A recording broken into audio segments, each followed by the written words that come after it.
Kaum muslimin wal muslimat rahimakumullah. Kajian Madarijus Salikin pagi hari ini insyaallah memasuki pembahasan mengenai tingginya manzilah menuntut kewaspadaan ekstra. Ini judul versi kitab terjemahan halaman 477. Adapun edisi rangkuman judulnya adalah istimewa namun azab dilipat gandakan. Apa tujuan Imam Ibnu Qayyim dengan judul ini? Imam Ibnu Qayyim rahimahullah ingin berbicara bahwa ada orang-orang yang diistimewakan oleh Allah dengan berbagai nikmat, lalu kemudian melakukan dosa. Nah, dosa dari seseorang yang telah diistimewakan oleh Allah dengan banyak nikmat lebih besar atau berlipat ganda dibandingkan dosa dari seseorang yang tidak diistimewakan oleh Allah dengan nikmat. Ini kesimpulan beliau. Jadi ketika Anda seorang yang diistimewakan oleh Allah dengan nikmat, maka dosa Anda lebih besar daripada dosa orang-orang yang tidak diistimewakan dengan nikmat. Pembahasan ini bersambung dengan pembahasan sebelumnya. Tentang orang-orang yang betul-betul telah dicintai oleh Allah Azza wa Jalla, maka Allah akan menanggung kesalahan-kesalahan mereka, tidak menghukum kekeliruan-kekeliruan mereka.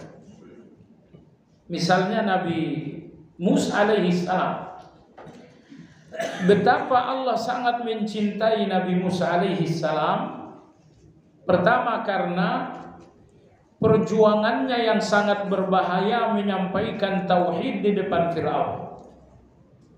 Cinta Allah yang kedua, kesungguhan Musa alaihi salam mendamaikan Bani Israel dengan Kipti. Jadi karena kasih sayang Allah yang sangat besar terhadap Nabi Musa alaihi salam, hingga kesalahan-kesalahan Nabi Musa ini pun ditanggung oleh Allah. Dalam arti tidak dihukum oleh Allah Azza wa Jalla. Makanya ketika Nabi Musa alaihi salam memukul mata malaikat maut sampai mengalami kebutaan, atau ketika Nabi Musa alaihi salam melakukan pembunuhan sekalipun, kesalahan-kesalahan ini tidak dihukum oleh Allah Azza wa Jalla.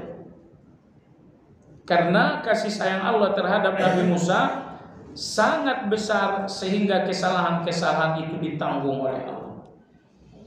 Hal ini berbeda dengan Nabi Adam alaihi salam. Nabi Adam hanya satu suap makanan haram saja diusir oleh Allah dari surga. Nabi Yunus alaihi salam hanya karena meninggalkan negeri dakwah Nainawa tanpa izin dipenjara oleh Allah dalam perut ikan. Apa yang terjadi? Adam alaihi salam, Yunus, Musa, semuanya melakukan kesalahan. Yang satu kesalahannya ditanggung dan yang dua ini kesalahannya dihukum. Apa yang terjadi? Jawabannya jamaah sekalian, kata Imam Ibnu Qayyim, kalau Allah telah sangat cinta dengan seseorang, maka kesalahan-kesalahannya akan ditanggung oleh Allah Subhanahu wa taala. Ini artinya cinta Allah terhadap Nabi Musa alaihi salam lebih besar daripada cinta Allah terhadap Yunus dan terhadap Adam alaihi salam.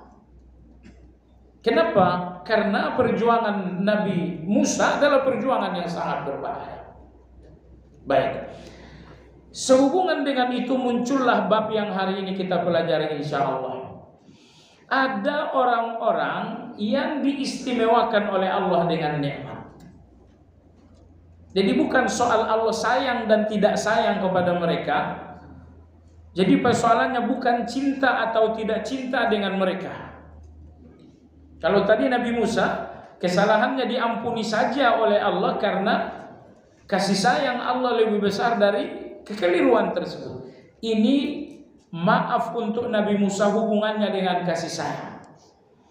Tapi berikut ini ada orang-orang yang diistimewakan oleh Allah, lalu mereka berdosa sehingga dosa mereka dilipat gandakan oleh Allah Azza wa Jalla. Apa bedanya dengan kasus Nabi Musa? Bedanya kalau Nabi Musa hubungan dosa dengan kasih sayang Allah dalam diri Nabi Musa. Kalau nomor 2 ini hubungan dosa dengan keistimewaan yang diberikan oleh Allah. Nah, kasih sayang itu kemuliaan, tetapi keistimewaan itu tidak selalu karena kemuliaan. Baiklah, mari kita lihat catatan Imam Ibnu Qayyim. Apabila Allah menanggung kesalahan orang-orang yang mulia seperti Nabi Musa alaihi salam, padahal ada orang-orang istimewa yang justru dilipat gandakan azab untuk mereka. Dalam surat Al-Ahzab ayat yang ke-30, Allah berfirman tentang istri-istri Nabi sallallahu alaihi wasallam. Ya nisa'an nabi, man ya'ti minkunna bifahishatin mubayyinah yudha'af laha al'adhabu dhi'fain wa kana dzalika 'ala Allah yasira. Wahai istri-istrinya Nabi, siapapun di antara kalian yang mengerjakan kekejian dengan nyata, maka akan dilipat gandakan hukuman atasnya, dan hal itu sangat mudah bagi Allah Subhanahu wa taala. Ayat ini tidak bercerita tentang cinta Allah terhadap istri Nabi, tapi bercerita tentang satu nikmat dan satu keistimewaan untuk mereka. Jadi tidak setiap nikmat itu menunjukkan kasih sayang, dan tidak setiap kasih sayang itu identik pula dengan nikmat. Nah, jadi di sini istri-istri Nabi Shallallahu Alaihi Wasallam, status mereka sebagai pendamping Nabi Shallallahu Alaihi Wasallam ini satu keistimewaan. Ini satu nikmat bagi mereka. Nah, apabila dengan nikmat dan keistimewaan itu mereka masih saja melakukan kekejian dan dosa, niscaya hukuman untuk mereka, dosa untuk mereka akan dilipat gandakan oleh Allah Azza wa Jalla. Nah, ini peringatan untuk kita semua bahwa anda atau siapapun di antara kita yang telah dianugerahi oleh Allah nikmat, Allah berikan anda nikmat dan orang lain tidak. Artinya Allah istimewakan anda dengan satu pemberian, sementara orang lain tidak ada pemberian seperti itu. Nah, apabila Allah istimewakan anda dengan satu pemberian, namun tidak menghalangi anda melakukan dosa, anda masih saja berdosa, maka dosa anda setelah nikmat untuk anda lebih besar daripada dosa dari orang yang tidak diberi nikmat. Kenapa demikian jamaah sekalian? Karena nikmat ini menuntut syukur, dan bagian dari syukur tidak menggunakan nikmat sebagai fasilitas dan kemudahan dosa. Tidak menggunakan nikmat menjadi fasilitas dan kemudahan berdosa.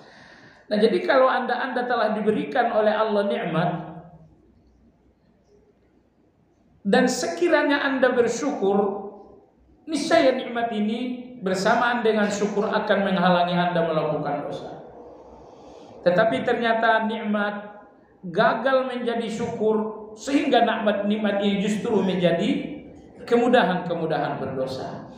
Jadi dengan demikian jelas kenapa dosa orang-orang yang memiliki nikmat lebih besar, karena dosa mereka adalah dosa, kemudian pelanggaran mereka terhadap syukur adalah dosa yang kedua. Akan halnya dengan orang yang nggak punya nikmat, ya, orang nggak, anggaplah misalnya orang-orang yang ya tidak dapat nikmat banyak dari Allah berupa keistimewaan. Masalahnya gini ya, ada nikmat Allah yang bersifat umum. Anda hidup, saya hidup, Anda melihat, saya melihat, Anda mendengar, saya mendengar. Ini nikmat umum saja. Tetapi ada nikmat yang istimewa Allah berikan Anda dan tidak diberikan kepada saya. Nah, misalnya Anda punya uang banyak dan saya tidak punya uang banyak. Misalnya besok Anda dilantik, saya tidak ikut misalnya. Kalau itulah satu nikmat. Jadi apapun nikmat yang memang spesial untuk Anda, kewajiban Anda adalah bersyukur. Dan nikmat yang menjadi syukur tidak akan menjadi kemudahan bermaksiat. Karena salah satu rukun dari syukur tidak menggunakan nikmat untuk maksiat. Itu rukun dari syukur. Nah, bahwa ada nikmat dan ternyata dosa pun tidak terhalangi. Di sini ada dua dosa. Dosa pertama Anda nggak bersyukur, dosa kedua bahwa Anda berdosa. Nah, Anda lihat dalam ayat 30 ini, Aisyah radhiyallahu anha, Hafsah radhiyallahu anha, begitupun dengan Ummu Habibah, begitupun dengan Saudah, begitupun dengan Sofia dan lain-lain. Mereka diberikan Allah nikmat spesial. Nikmat spesial karena nikmat itu tidak diberikan kepada semua wanita. Nikmat bahwa mereka adalah pendamping Nabi sallallahu alaihi wasallam. Nah, nikmat itu harusnya menjadi syukur. Dan syukur pasti menghalangi seseorang melakukan dosa. Nah, ternyata misalnya mereka tidak menghargai nikmat, mereka tetap saja melakukan perbuatan dosa. Maka atas mereka ada dua dosa. Dosa pertama bahwa mereka berdosa, dosa kedua bahwa mereka tidak menghargai dan mensyukuri nikmat. Makanya ulama-ulama kita menegaskan jamaah sekalian, ma asallaha man syakarallah.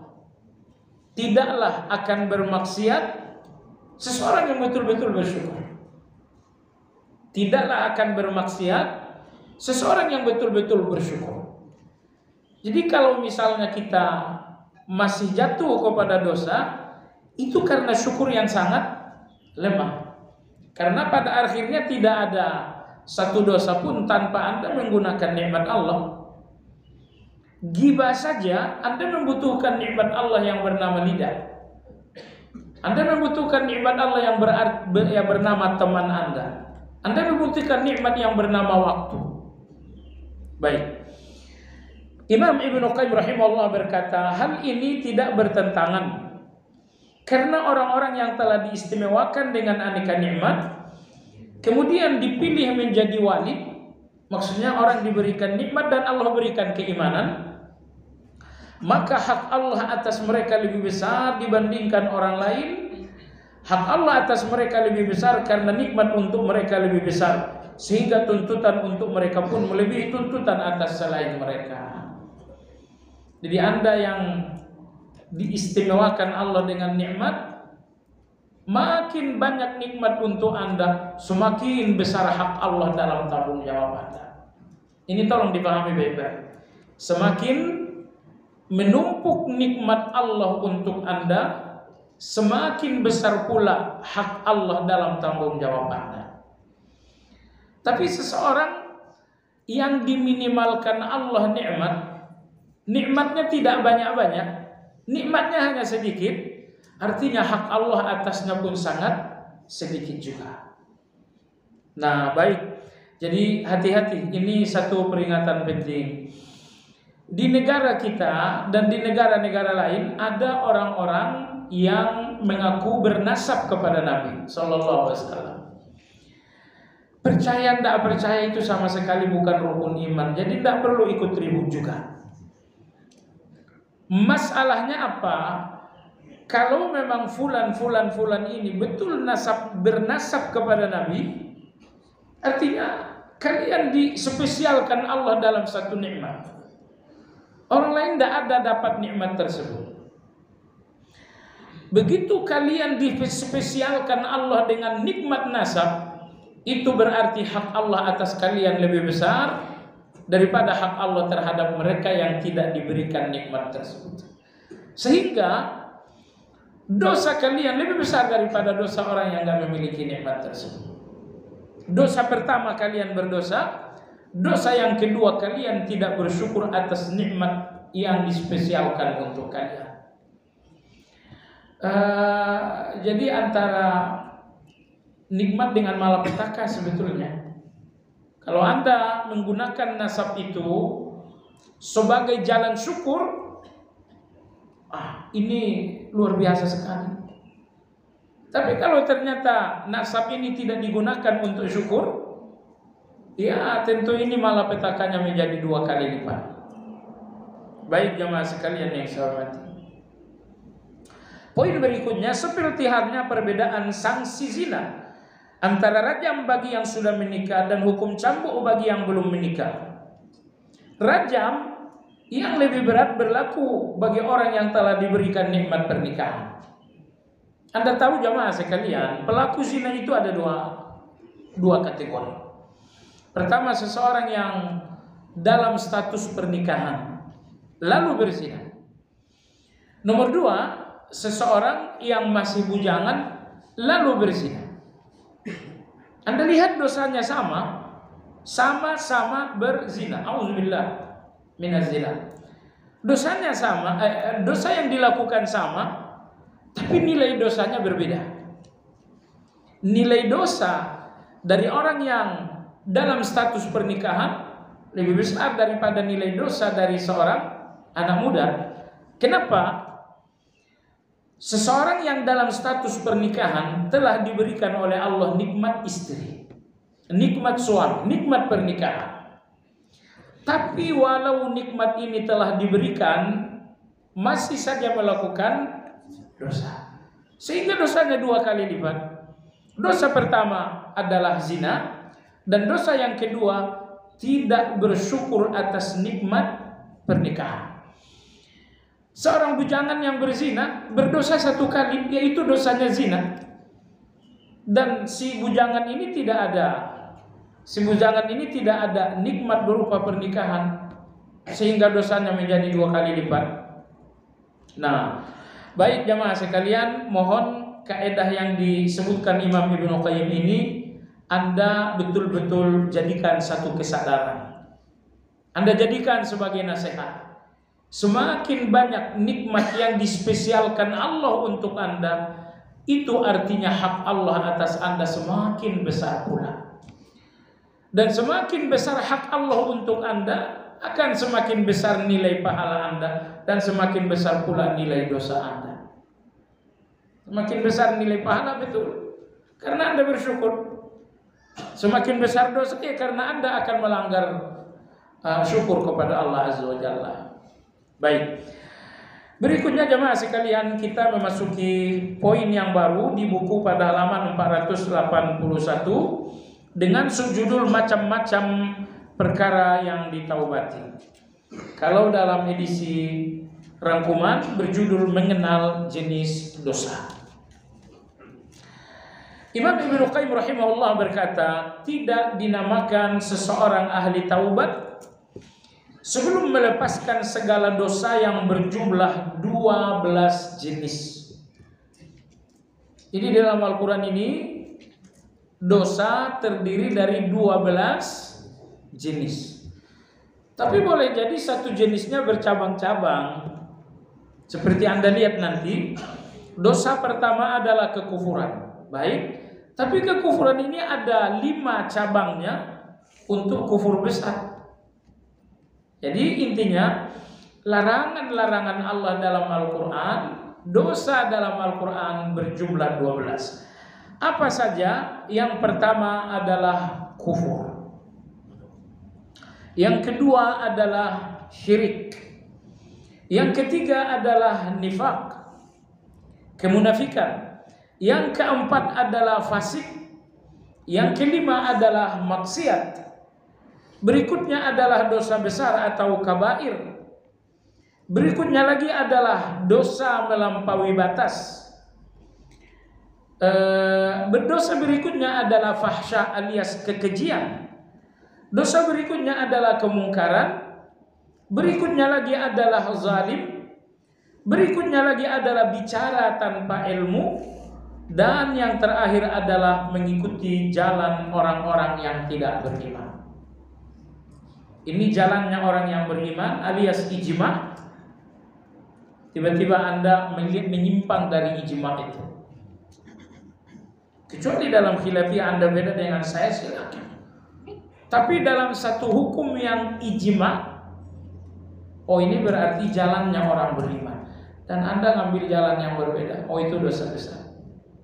Misalnya ulama-ulama ijma bahwa Allah memiliki sifat dan nama. Tiba-tiba datang satu golongan mengatakan Allah nggak punya nama, Allah nggak punya sifat. Oh, Anda memilih jalan yang beda dengan jalannya orang beriman. Baik, inilah 12 dosa. Semua larangan Allah Azza wa Jalla hanya berkisar pada ke-12 dosa tersebut. Yang pernah memusnahkan umat terdahulu juga hanya karenanya. Jadi umat-umat terdahulu dimusnahkan oleh Allah Subhanahu wa taala hanya disebabkan karena dosa-dosa yang 12 tadi. Misalnya umat Nabi Nuh dimusnahkan oleh Allah disebabkan karena syirik. Nabi Lut alaihi salam, subhanallah, 30 tahun berdakwah di kota Sadum, satu pun tidak mau ada yang menerima. 30 tahun, tidak ada satu pun yang beriman. Mereka terus dengan akhirnya mereka dimusnahkan oleh Allah karena perbuatan keji mereka. Baik. Lalu umat Nabi Syuaib mereka dimusnahkan oleh Allah karena kezaliman mereka dalam berjual beli. Begitu selanjutnya. Jadi sejarah mencatat semua umat-umat terdahulu yang akhirnya dimusnahkan oleh Allah penyebabnya satu dari 12 dosa. Maka Imam Ibnu Qayyim berkata, tidak dinamakan seseorang ahli taubat sebelum melepaskan dirinya dari semua dosa-dosa tersebut. Nah, pasalnya Bapak Ibu, kadang-kadang hari ini kita lepaskan satu dosa, besok nyambung lagi. Minggu kemudian kita lepaskan lagi, tapi bulan berikutnya nyambung lagi. Hari ini misalnya, Anda lepaskan dosa ghibah melalui taubat. Lepas sudah karena Anda bertaubat. Tapi satu bulan kemudian nyambung lagi. Nah, ini perjuangan. Perjuangan sampai mati. Bagaimana setiap sambungan-sambungan dengan dosa bisa Anda putuskan dengan taubatan nasuh. Nah, baik jemaah sekalian, yang pertama, dosa pertama dalam Al-Quran adalah kufur. Asal arti dari kufur adalah tertutup. Kafara artinya menutup. Kafir dinamakan kafir karena mereka menutup diri. Menutup diri dari keimanan. Atau karena hati mereka telah tertutup untuk keimanan.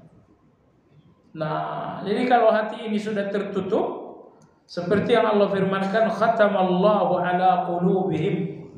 Hati mereka telah dikunci mati oleh Allah.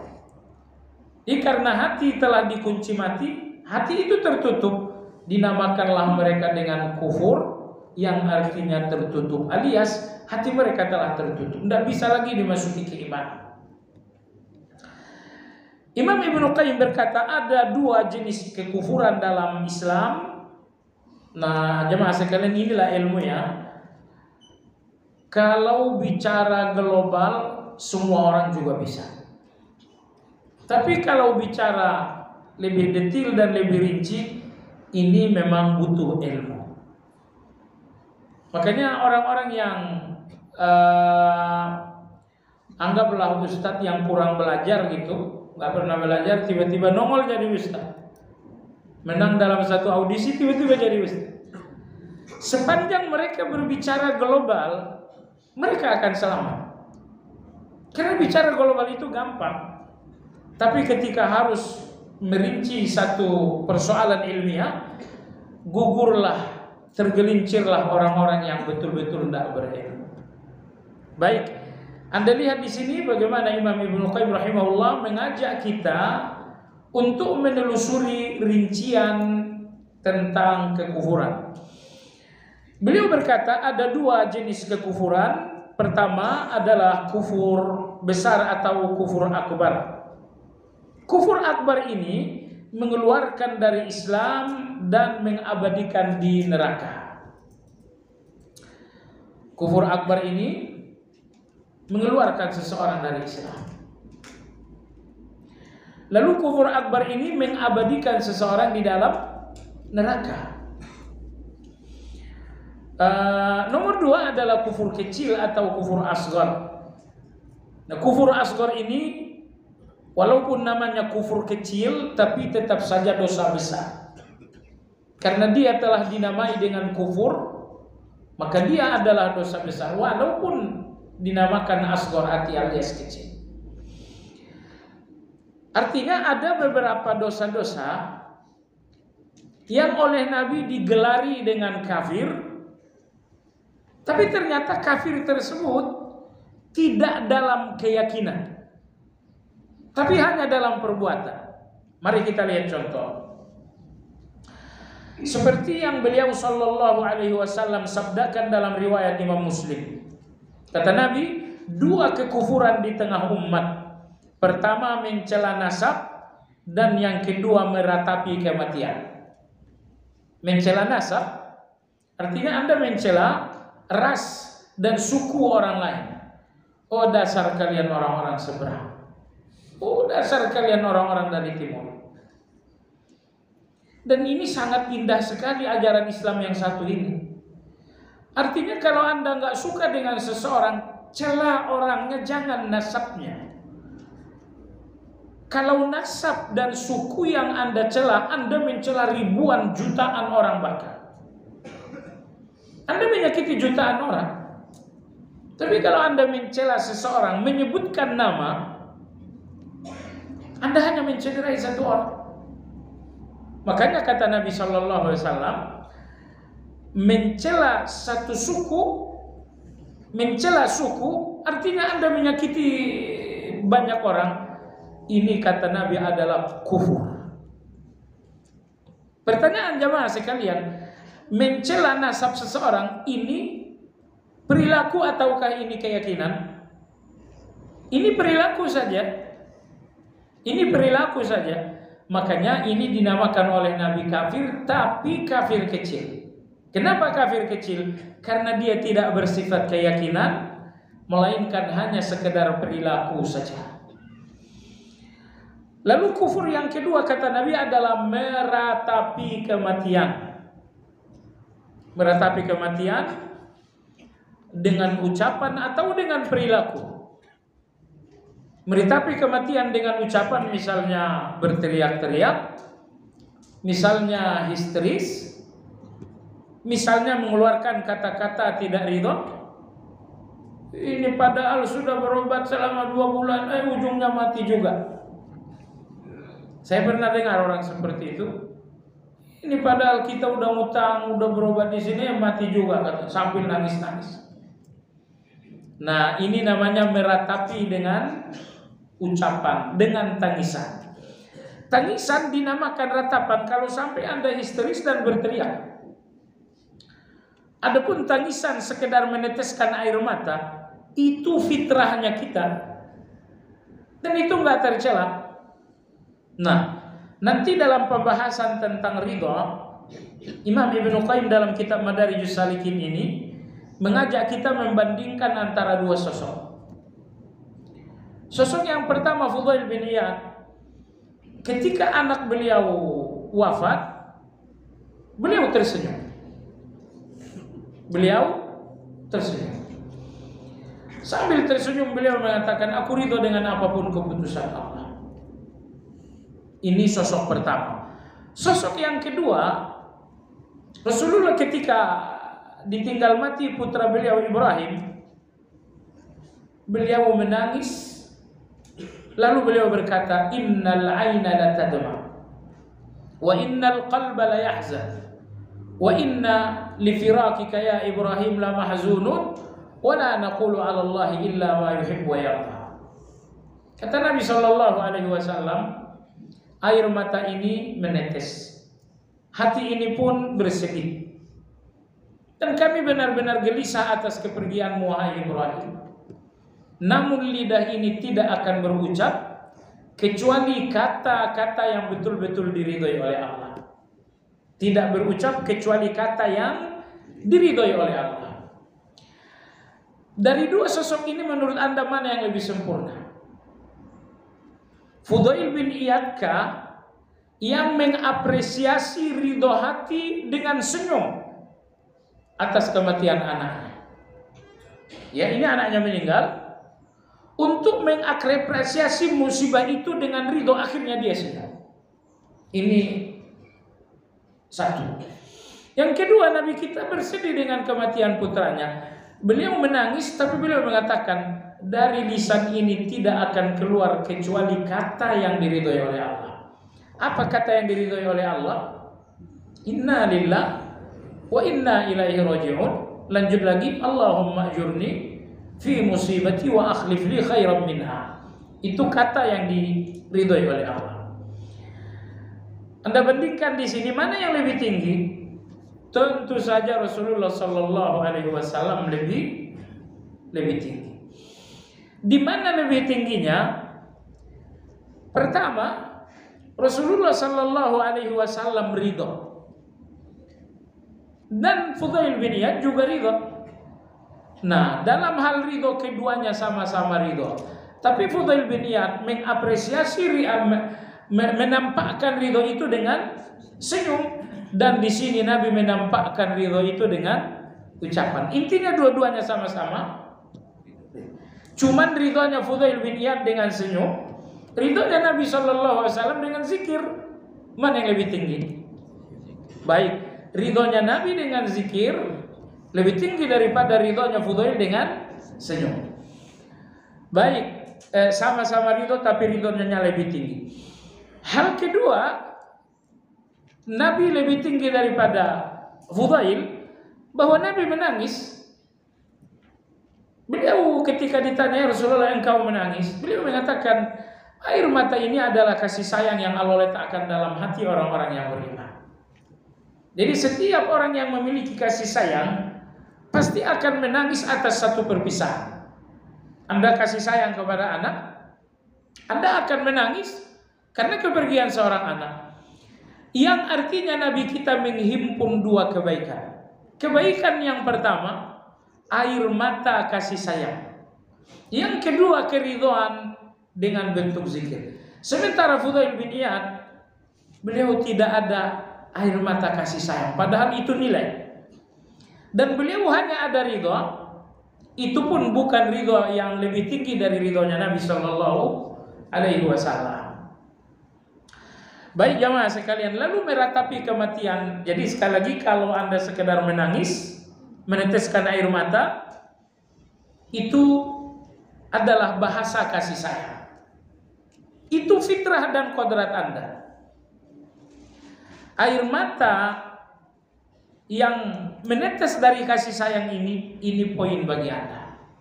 Menunjukkan bahwa Anda punya kasih sayang kepada yang telah wafat. Baik, kemudian meratapi kematian bisa juga dengan perilaku. Perilaku misalnya dengan memukul, membanting, ya kan? Saya tahu seorang anak, ayahnya sakit keras, dan malam itu adalah malam kematian. Ayahnya memanggil sang anak, wahai fulan, bantu dulu ayah mau wudu, ayah mau sholat. Oh, ternyata anak ini bukan cuma menolak, bahkan marah gitu kan. Marah, tidak mau dia dipanggil oleh bapaknya. Akhirnya ayahnya memaksakan diri berwudu, jatuh dan akhirnya wafat. Akhirnya datanglah anak ini. Apa yang tersisa kecuali penyesalan? Oh, akhirnya pintu dia tendang sekencang-kencangnya. Dan akhirnya kita datang melayat, anaknya nggak bisa berdiri karena kaki sudah keseleo. Nah, ini meratap. Memang bukan dengan teriakan dan histeris, dia juga tidak meratap dengan kata-kata kesal terhadap musibah. Dia meratap dengan tindakan, dengan menendang pintu, dengan membanting pintu. Baik jamaah sekalian yang saya hormati. Atau seperti dalam sahih, dalam riwayat sahih dari Ashabus Sunan dari Abu Hurairah, kata Nabi SAW, barang siapa yang mendatangi istrinya dari belakang, berarti ia telah kufur terhadap apa yang diturunkan kepada Muhammad. Oh, itu bukan sekedar dosa, tapi kufur. Tapi kufur kecil atau kufur besar? Kufur kecil, karena hanya bersifat perilaku bukan keyakinan. Juga riwayat Imam Ahmad dan Hakim dari Abu Hurairah, Nabi bersabda, barang siapa yang mendatangi dukun dan tukang tenun, kemudian ia minta keterangan kepadanya lalu membenarkannya, berarti ia telah kufur terhadap apa yang diturunkan kepada Muhammad SAW. Gini, dalam banyak ayat Al-Quran Allah tegaskan bahwa tidak ada yang mengetahui yang gaib kecuali Allah. Inilah yang diturunkan kepada Nabi. Tidak ada yang mengetahui hal gaib kecuali Allah. Itu dalam Al-Quran banyak sekali. Ternyata ada seseorang yang menjumpai dukun, menjumpai tukang tenun. Tahu tukang tenun tidak? Orang yang kalau dukun kan Anda pasti tahu, cuma nggak hubungan aja. Nah, kalau tukang tenun itu adalah orang-orang yang mengabarkan barang hilang. STNK kamu hilang. Oh, tunggu sebentar. Oh, STNK kamu di bawah kursi. Itu namanya tukang tenun. Nah, termasuk tukang tenun ini adalah orang yang meramal-ramal masa depan. Oh, dari wajahmu kau besok tak ikut dilatih. Misalnya meramal-ramal masa depan. Menjumpai dukun, kemudian minta keterangan lalu membenarkan. Ini 3 perkara. Siapa yang jatuh melakukan 3 perkara ini, dia telah kufur terhadap Al-Quran. Sebab keterangan Al-Quran, hal-hal gaib tidak ada yang tahu. Ternyata Anda cari tahu dari seorang dukun. Nah, baik. Nah, orang-orang yang mendatangi dukun dan membenarkan ucapan dukun, Nabi mengatakan adalah kufur. Kufur besar atau kufur kecil?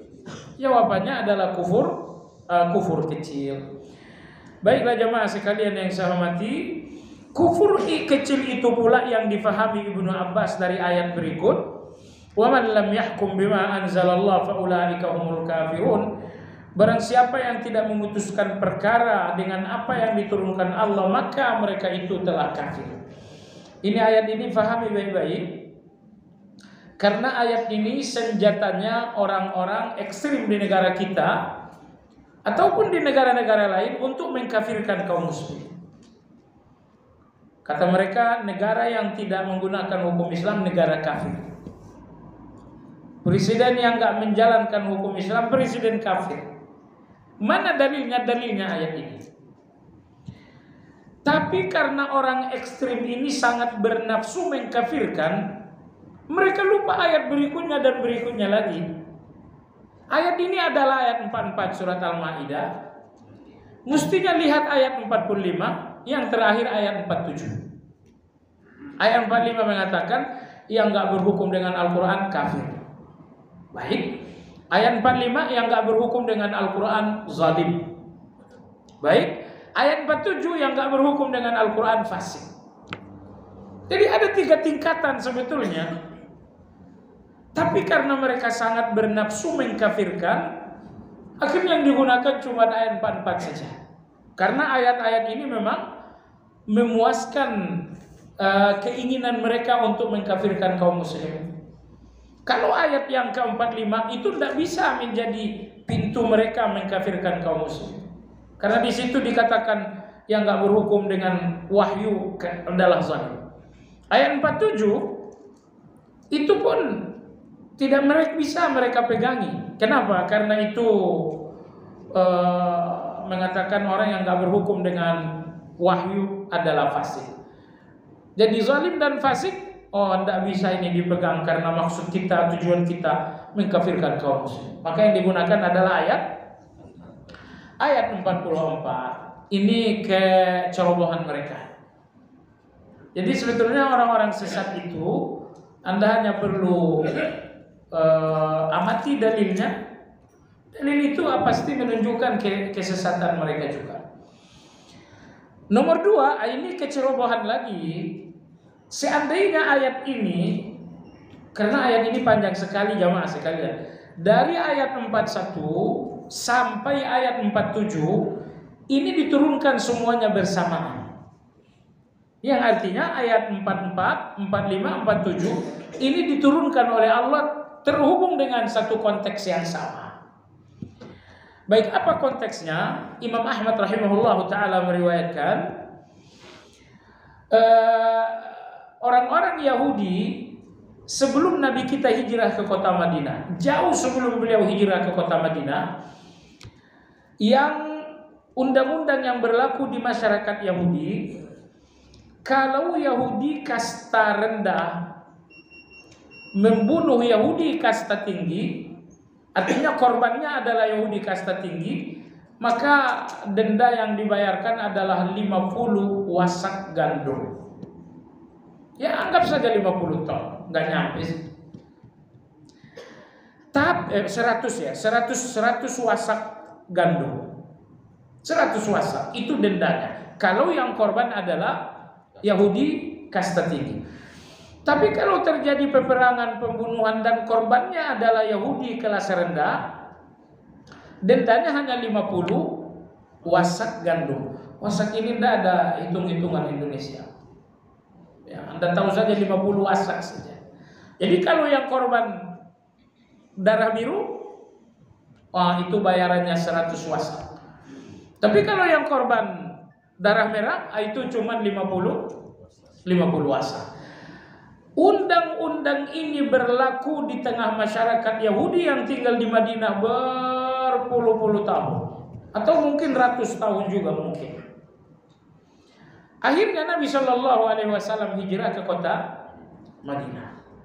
Tiba-tiba terjadilah pembunuhan. Seorang Yahudi kasta rendah membunuh Yahudi darah biru. Akhirnya si Yahudi kasta rendah ini dituntut untuk membayar 100 wasak gandum. Lalu dia mengatakan, saya tidak mau lagi. Dia merasa ada angin segar. Rasulullah sudah sampai di Madinah, dan Madinah ini akan menjalankan hukum wahyu. Maka Yahudi pelaku pembunuhan, tersangka pembunuhan ini tidak mau lagi membayar. Akhirnya ditanya, kenapa tidak mau bayar? Undang-undang di tengah kita selama puluhan bahkan ratusan tahun seperti itu. Nah, kata tersangka pembunuhan ini, apa bedanya kalian dengan saya? Kalian Yahudi, saya Yahudi. Nabi kalian Musa, Nabi saya juga Musa. Kita cuma beda marga saja. Kok bisa beda dendanya? Saya tidak mau lagi. Tidak mau, karena tidak mau akhirnya konflik dan mereka sepakat. Ya sudah, kalau begitu kita jumpai nabinya orang Islam. Kalau dijumpailah nabinya orang Islam, Nabi kita Sallallahu Alaihi Wasallam. Nah, kata Nabi, saya tidak menghukumi kalian dengan Al-Quran, tapi saya akan menghukumi kalian dengan Taurat. Kata Nabi SAW, coba buka Taurat kalian. Mereka buka Taurat, tapi sambil meletakkan tangan di salah satu paragraf. Mana Muhammad? Tidak ada di sini. Qadarullah, ada pendeta Yahudi yang sudah masuk Islam mendampingi Nabi. Beliau Abdullah bin Salam. Kata Nabi, ya Rasulullah, suruh dia angkat tangannya. Kata Nabi, kau angkat tangan. Begitu diangkat ketuk. Allah berfirman, wa katabna alaihim fiha anna an-nafsa bin nafsi wal 'aina bil 'aini wal anfa bil anfi was sinna bis sinni wal juruha qisas faman tasaddaqa bihi fa huwa kafaratun lah wa man lam yahkum bima anzalallah fa ulaika humul zalimun. Allah mengatakan di dalam Taurat itu telah ada ketetapan. Nyawa bayar nyawa, mata bayar mata, hidung bayar hidung, telinga bayar telinga, mulut dan lidah bayar lidah, gigi bayar gigi, dan luka bayar luka. Tapi siapa yang bersedekah tidak menuntut, maka itu akan menjadi penghapus dosa yang berlalu. Dan siapa yang tidak berhukum dengan hukum Allah, maka dia adalah orang yang zalim. Jadi kalau kita lihat dalam sababun nuzul jamaah sekalian, ini hubungannya dengan orang Yahudi yang memang merubah-rubah kitab suci. Nah, baiklah. Intinya di sini Imam Ibnu Qayyim mengatakan ayat 44 dalam surat Al-Maidah ini menegaskan orang yang enggak berhukum dengan kitab suci adalah orang yang kafir. Ikrimah berkata, Ikrimah ini tabi'in, muridnya Ibnu Abbas. Ikrimah berkata, yang dimaksudkan adalah meninggalkan hukum Allah karena mengingkari. Kafir dalam ayat ini orang yang enggak meninggalkan hukum Allah karena mengingkari. Ini loh ada hukum Allah, saya enggak percaya. Dia ingkari. Mereka lah yang divonis kafir dalam ayat ini. Yang lain berkata meninggalkan hukum Allah secara keseluruhan. Yang dikafirkan dalam ayat ini adalah orang yang meninggalkan hukum Allah secara keseluruhan. Ini nomor 2 ini sayangnya Ibnu Qayyim tidak tegaskan. Tadi malam saya cari ini ucapan siapa, ternyata ini ucapan Ibnu Abbas. Ibnu Abbas radhiyallahu anhu mengatakan, orang yang meninggalkan hukum Allah secara keseluruhan mereka adalah kafir. Lanjutnya Ibnu Abbas mengatakan, adapun mereka menegakkan tauhid lalu mengorbankan yang lain, mereka tidak sempat kafir. Jadi orang yang bertauhid tetapi tidak mau menggunakan hukum-hukum yang lain, tetapi tauhidnya dia mau. Kata Ibnu Abbas, orang seperti ini tidaklah dikafirkan seperti dalam ayat. Imam Al-Baghawi menyebutkan pendapat lainnya itu meninggalkan hukum Allah dengan penuh kesengajaan. Setelah itu Anda lihat di sini Ibnu Qayyim berkata yang lebih kuat, kufur dalam ayat mencakup 2 jenis kufur. Meninggalkan hukum Allah adalah kafir. Kafir apa? Dua-duanya, kafir kecil, kafir besar, sesuai dengan kapasitas yang bersangkutan. Rinciannya seperti ini. Kufur akbar apabila mengingkari hukum Allah, menolak, mengingkari. Oh enggak, saya enggak percaya. Nomor 2, menjadikannya sebagai pilihan bebas meski ia yakin kebenarannya. Jadi nomor 2, ada hukum Allah bernama qisas, tapi kita bebas saja menggunakan yang lain. Nah, ini 2 nih. Kalau yang pertama memang ingkar, enggak ada hukum Allah. Ini kafir besar. Nomor 2, dia percaya ada hukum Allah, tapi kata dia nggak jadi soal, kita ganti aja dengan yang lain. Ini pun kufur besar. Baik. Tetapi dalam satu hal kata Ibnu Qayyim, kufur kecil apa itu? Seseorang yang tidak faham atau tersalah, atau termasuk dalam tidak faham atau tersalah, termasuk dalam kategori salah saja.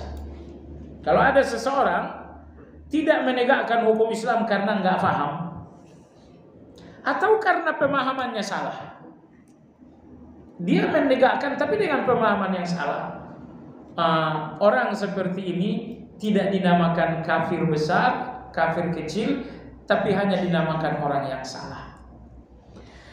Nah, baik jemaah sekalian yang saya hormati, tentu termasuk yang ketiga yang tidak mampu. Dia tidak menegakkan hukum Allah, bukan karena salah, dia faham, tapi tidak ada kemampuan sama sekali. Ya, ini pun tidak bisa dihukumi kafir. Baik, namun semua maksiat pada prinsipnya masuk dalam kategori kufur asghar. Semua maksiat, entah mana makan riba ataupun zalim kepada orang, ini semuanya masuk kategori kufur asghar. Wallahu ta'ala alam. Waktu kita sudah habis. Insyaallah yang akan datang pembahasan tentang 5 jenis kekufuran.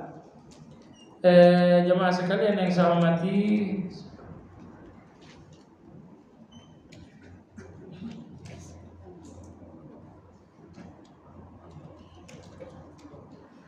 kemungkinan 2 pekan ke depan kita libur karena hari Kamis ada yang ngajak saya safar, dan itu safar lama sekitar hampir 2 pekan. Ya, nah, jadi saya izin 2 pekan insyaallah kita libur. Wallahu a'lam.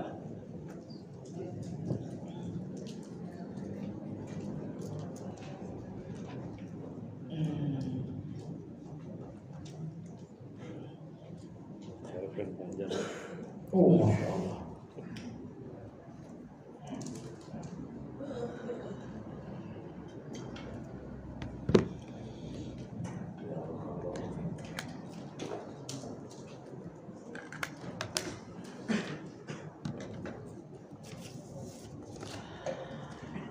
Pada waktu sholat isya baru 3 rakaat, imamnya telah tahiyat, makmum sudah memperingatkan dengan subhanallah, tapi imam tetap lanjut.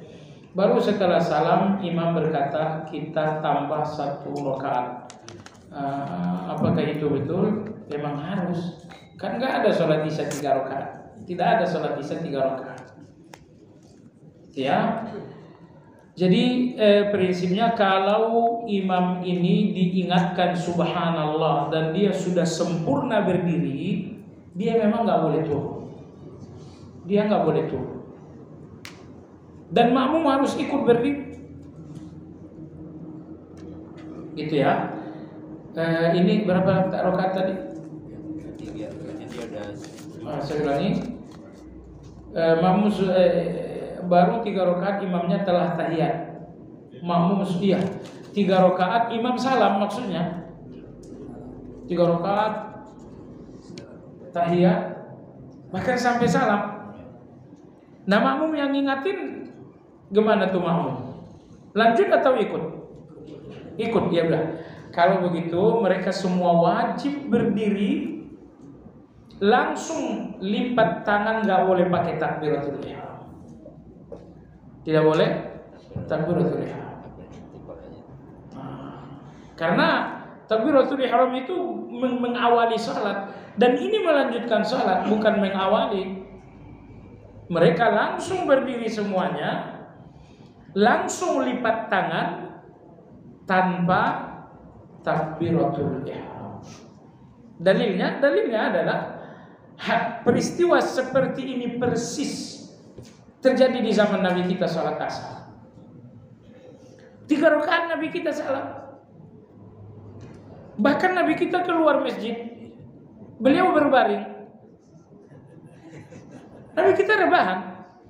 Sahabat pada lihat-lihat gitu, saling melihat ada apa ini. Tidak ada yang berani bertanya. Akhirnya ada seorang laki-laki Zulyadain, beliau mengatakan, ya Rasulullah, memangnya asar ini sudah dikurangi rakaatnya atau Anda lupa?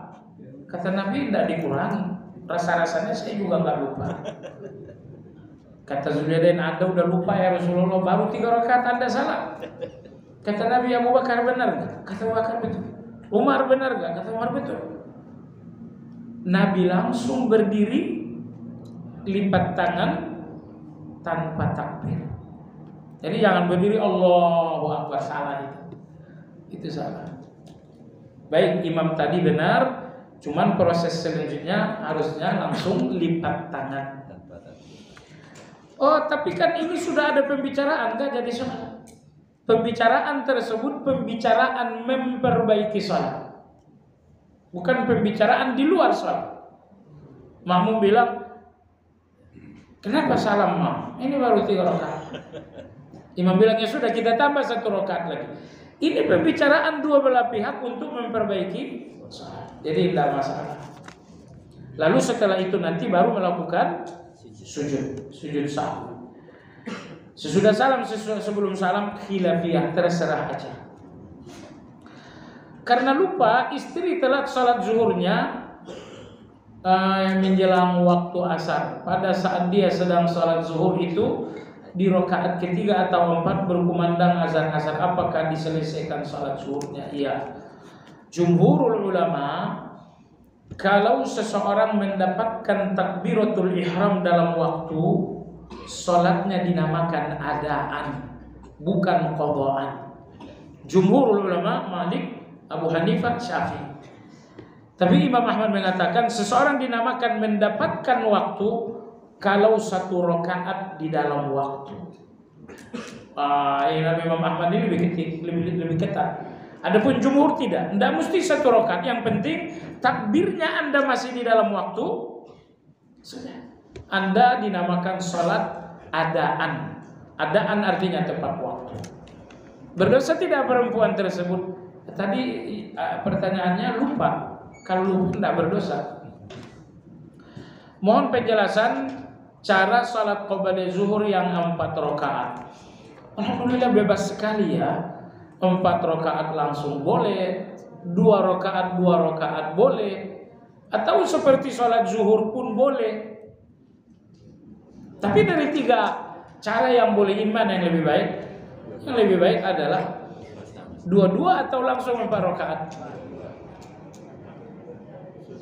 4 rakaat langsung, insya Allah itu yang lebih kuat. Karena hadis Abu Ayyub mengatakannya, Rasulullah, hal tafsilu bainahu bisalam. Ya Rasulullah, apakah 4 rakaat sebelum zuhur dipisah dengan salam? Kata Nabi, tidak. Baik. Bagaimana dengan perbuatan orang Syiah yang setiap tahunnya merayakan meratapi kematian Husain dengan memukul-mukul diri mereka, bahkan mencabi-cabi pakaian pedang sampai kepala mereka berdarah-darah? Itu meratapi kematian kuadrat, bukan satuan. Meratapi kematiannya iya dengan melukai tubuhnya. Itu berlipat ganda itu. Kufur ya kufur. Emang gak usah begitu juga mereka udah kufur? Ya. Saya pernah dengar kajian seorang ustadz mengatakan bahwa sebaik-baik sholat duha tidak dilakukannya setiap hari. Beliau mengatakan contohnya Rasulullah SAW tidak pernah melakukannya. Apakah berita tersebut benar? Berita tersebut keliru. Kelirunya di mana? Kelirunya adalah hadis Abu Hurairah radhiyallahu anhu.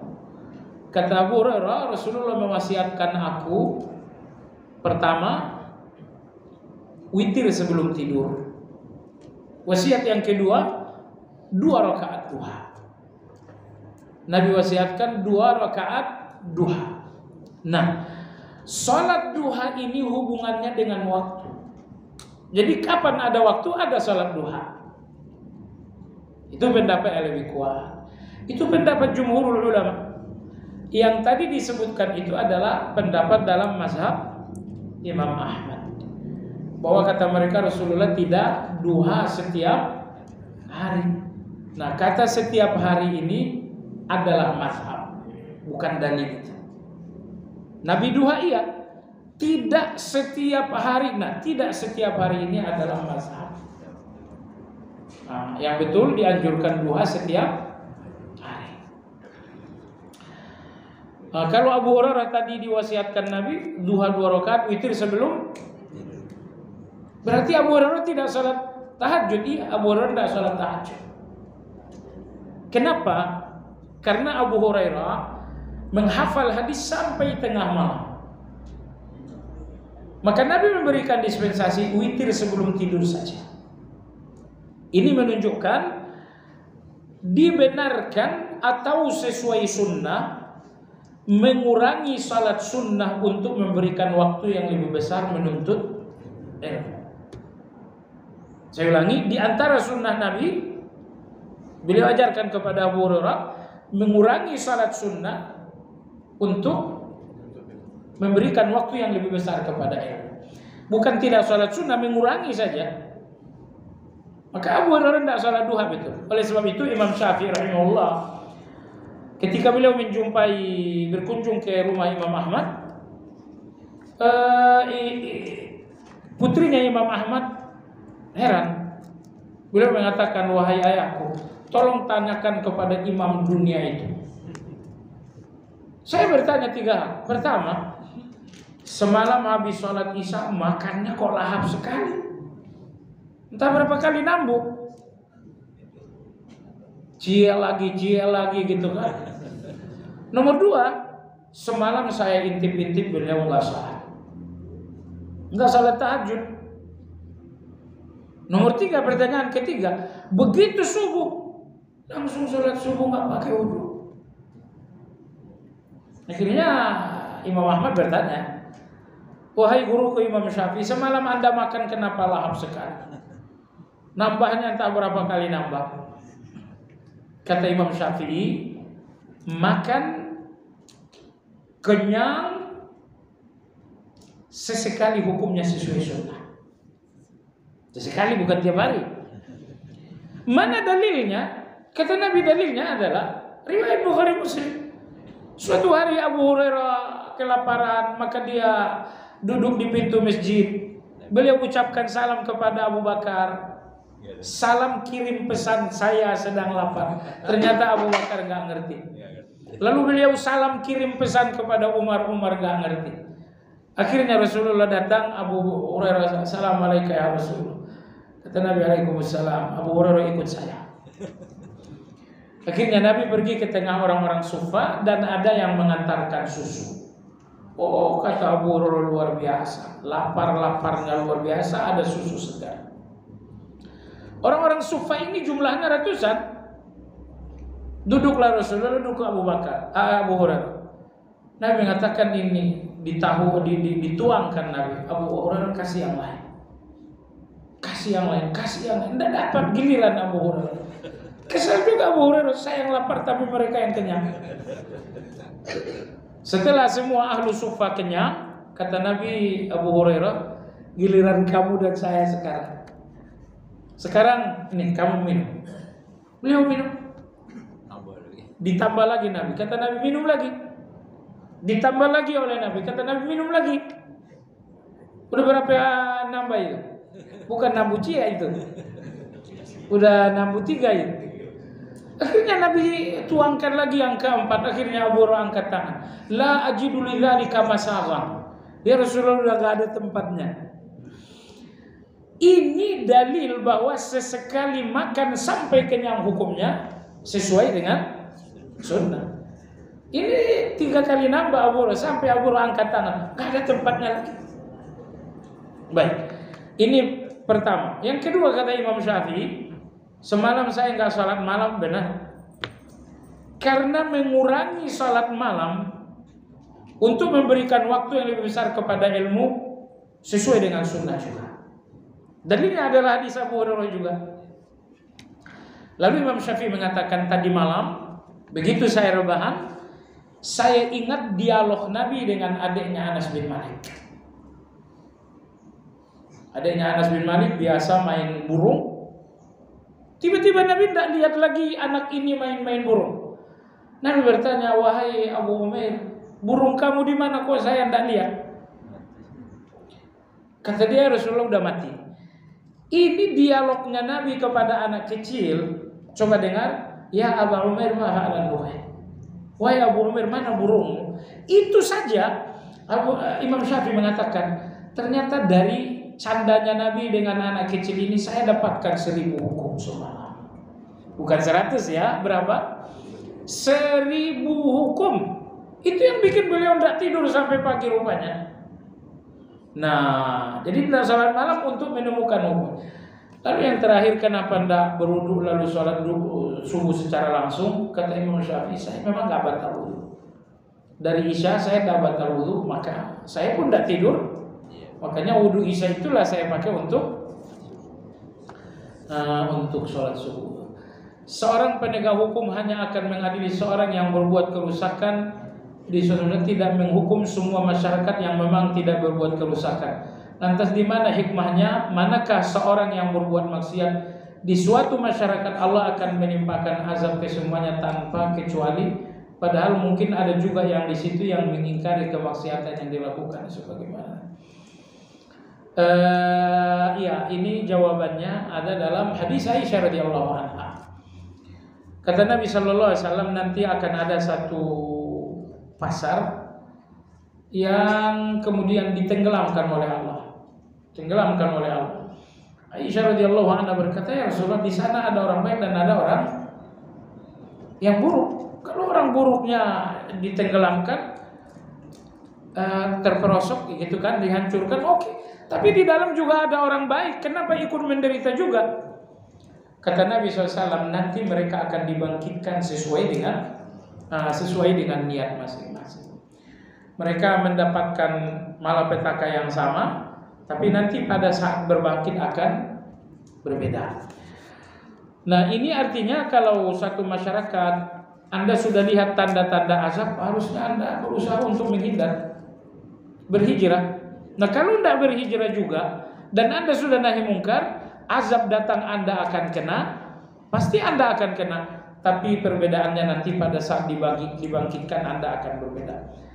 Mana yang lebih utama, memilih calon pemimpin yang rusak akidahnya dan bahkan ada kemungkinan dia bukan seorang muslim, hanya mengaku-ngaku saja atau tidak memilihnya, sementara tidak ada calon lain yang disodorkan untuk dipilih. Kalau di Indonesia sih banyak calon, nggak ada pilihan, enggak. Alhamdulillah di Indonesia banyak.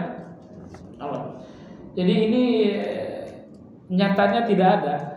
Memilih calon pemimpin yang rusak akidahnya, pilihan lain mana? Atau bahkan nggak ada pilihannya?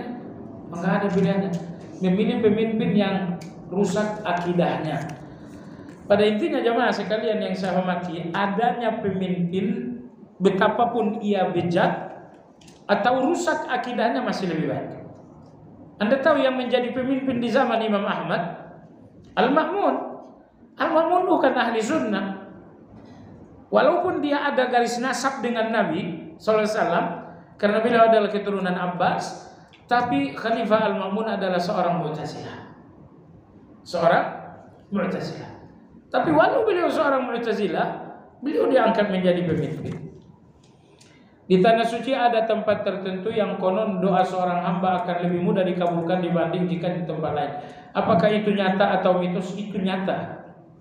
Ya, itu nyata, bukan mitos. Kok kenapa beda? Ya, Allah Subhanahu wa